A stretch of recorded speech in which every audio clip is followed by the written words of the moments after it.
This lesson is presented to learn more about the relationship between personality and sports, their intrinsic relationship, and how they interact with each other.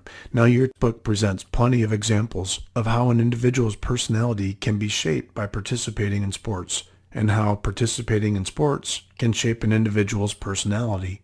In general, this video will focus more on how behaviors are viewed from a psychological perspective in exercise and sports environments.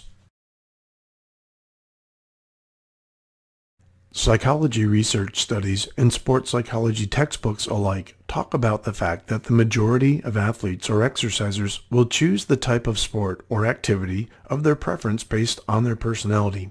That is, if someone is introverted, patient, or calm, they will most likely choose sports like tennis, golf, or another type of sport or activity where they can practice and maybe play on their own. Other individuals may be more outspoken, competitive, driven, and even maybe a little aggressive, and this type of personality will prefer contact sports perhaps, or team sports. In other words, individuals will most likely choose a type of sport or activity that will make them feel comfortable with all of the demands, requirements, and the nature of the sport of their choosing. At an age we could call very young, it's very common to see young children experimenting with different types of sports or activities like soccer, basketball, baseball, swimming, tennis, etc., until they decide to keep practicing the sport in which they are more skillful and they feel more comfortable with it.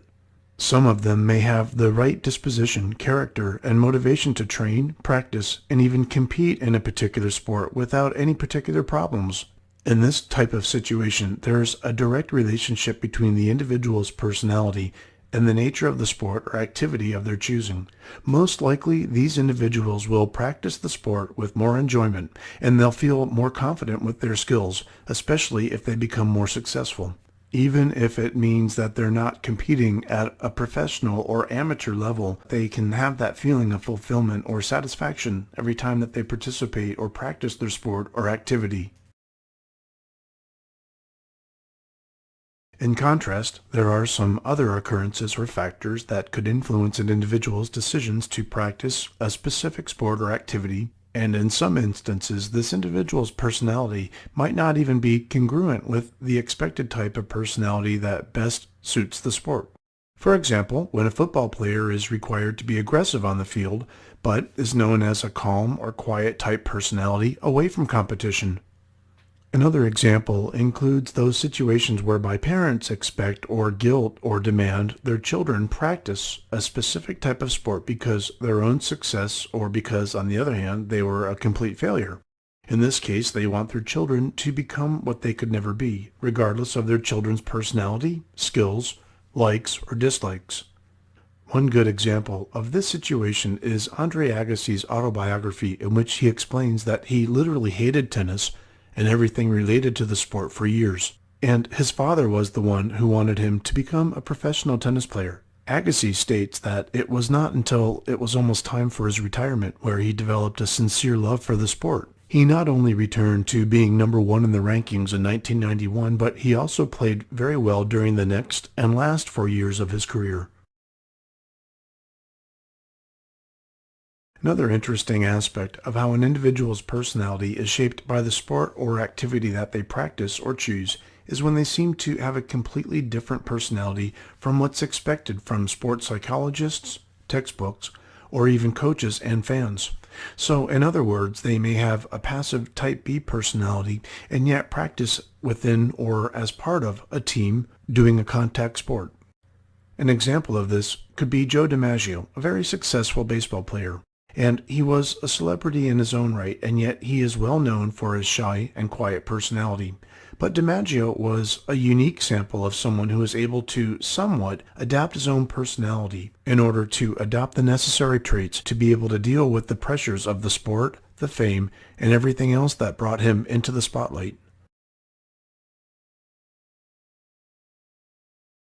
On the other hand, participating in a specific type of sport might also have a strong influence on an individual's personality. For example, we have recently seen an increase of obesity among children, teenagers, and adults in the United States. This type of situation might be the result of a wide range of personal, professional, cultural, or even health problems or conditions and situations.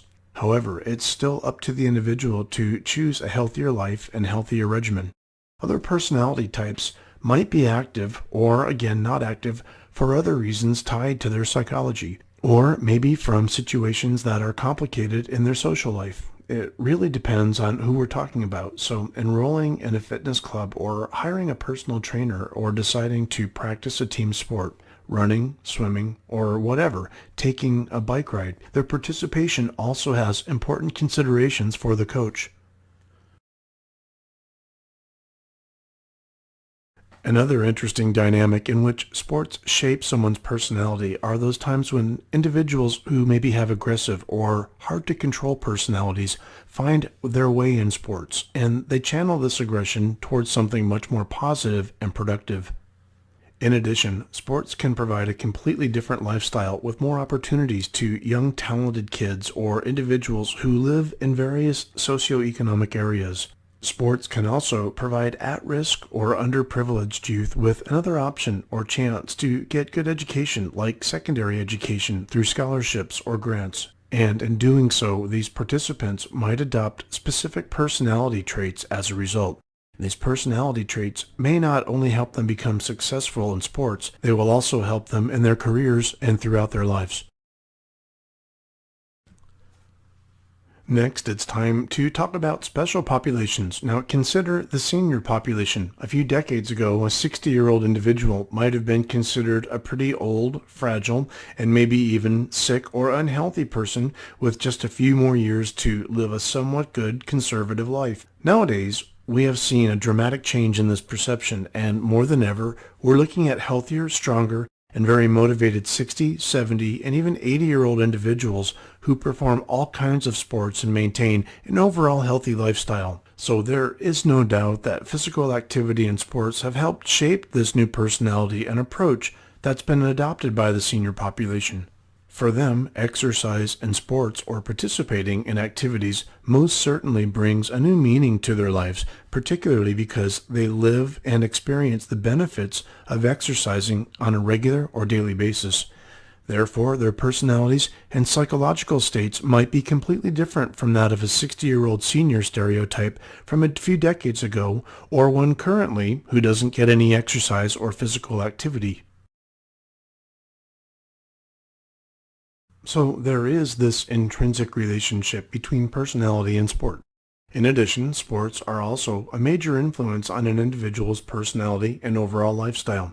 Anyone working in the sports and exercise fields must commit to the study that's required to be competent or able to coach and care for individuals with their health and fitness goals in order to live healthier, longer lives. Knowing some of the background and psychology involved in participating allows us to better understand our client or athlete and their needs. Essentially, from this chapter and section in your book, you should be looking to identify your role in understanding personality and considering both personality traits and situations. This includes being informed, a good communicator, and being a good observer. You also want to be aware of different mental strategies that are used in exercise and sports psychology.